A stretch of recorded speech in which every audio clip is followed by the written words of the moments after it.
The Lord has called me to decree his covenant that he has established with his people, the covenant of his body and of his blood, which he shed for us, which is poured out as life unto the children that are his. He's called me and shown me this covenant, and that it extends that of our communion, though our communion is our honoring of his sacrifice for us. Nevertheless, this offering is poured out daily unto us, his children, who are accepted by him, and that is his covenant, that we pick up our cross daily and walk with him. And those who are entered into the covenant live by the bread and the water, blood, life.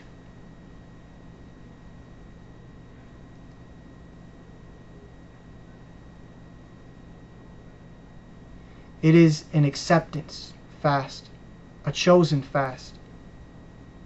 And for those who know the Lord, who know Jesus, they understand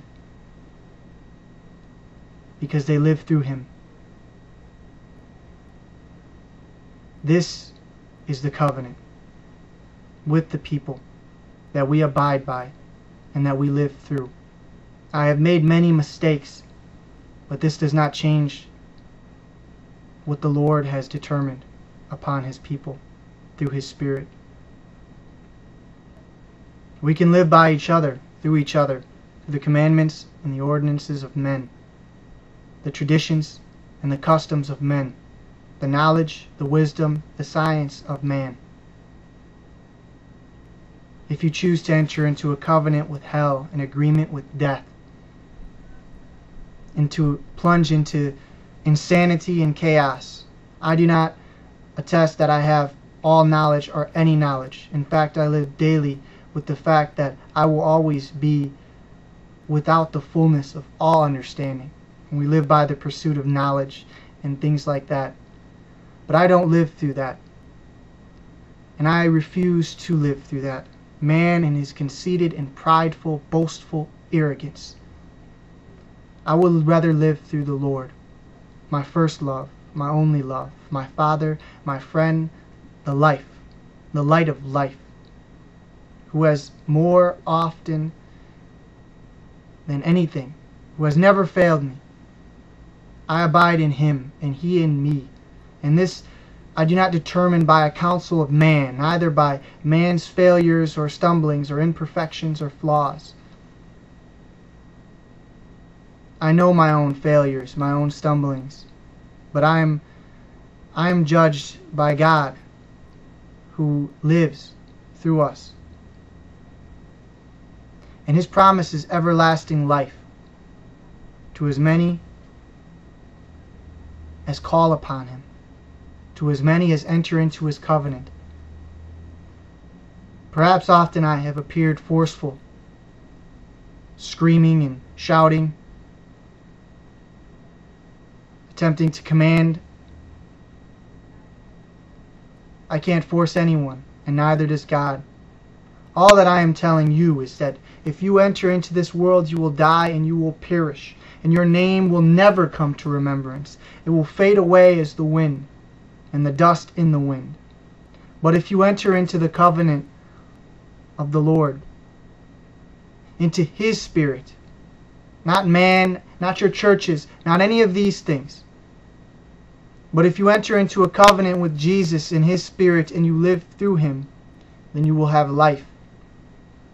This is the covenant. And I will go by myself. I choose to, as a matter of fact. And there will be all of my friends along the way, passing by. But I will follow Jesus, walk with him, because I understand him. He is pure revelation, pure life. Everything else, it just eats away at you, consumes you, until you are dust and vapor. God's promise is everlasting life. It's heaven. Not everyone will enter into this covenant. It is not easy. I know. I have entered into your covenant. I understand it very well, your pursuit of vain knowledge and individual prestige, to climb the ladder of success as far as you can go, until you have sat upon the throne of God, saying that you are God, knowing all things and determining the fate of all of humanity, pushing men in this direction and people in this direction, while flaw and error appear on this side and on this side, over here and over there, imperfections and confusion, madness and insanity. And we all enter into that covenant at some point. We merge into it, seeing all that we can attain and all that we can gain and accumulate for ourselves. Dead works. No matter how much you pretty it up, or what churches back you up, there are lies and confusion. I would much rather be who I am through God, who He has made me to be, a new spirit and a new heart, without cursing and vulgar words, without guilt and shame, without madness and confusion, without things that are going to consume me like cigarettes and alcohol, things that so easily become a part of you when you interject yourself into this world. But if you enter into the covenant and the daily sacrifice of the Lord, picking up your cross, then gladly you would bear it. Gladly you would live through Him, seeing another world that is manifesting, another life that is eternal and everlasting. And that choice is yours. No one's going to pick up your cross for you. I have given so much as I can to people. I give my life to them, to become a part of them, to become as they are.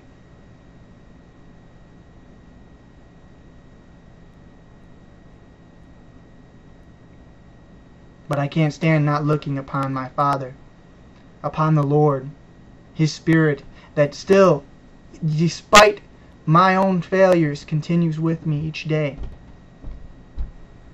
I hate the fact that I am not who I am, and that this is who I am.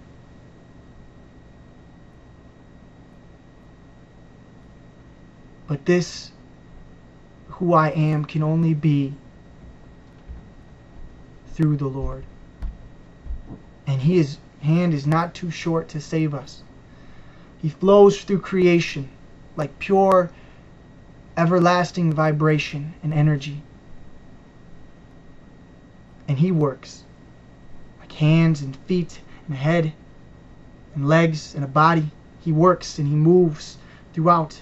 And He knows what He's doing, how He affects us, how He empowers us to speak and provokes us to love.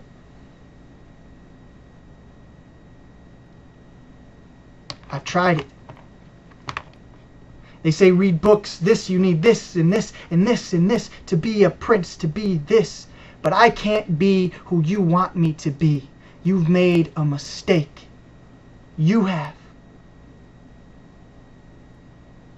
You could tear me into pieces, have my limb over here, my arms over here, and my head over here, and my body over here, and just rip me in pieces.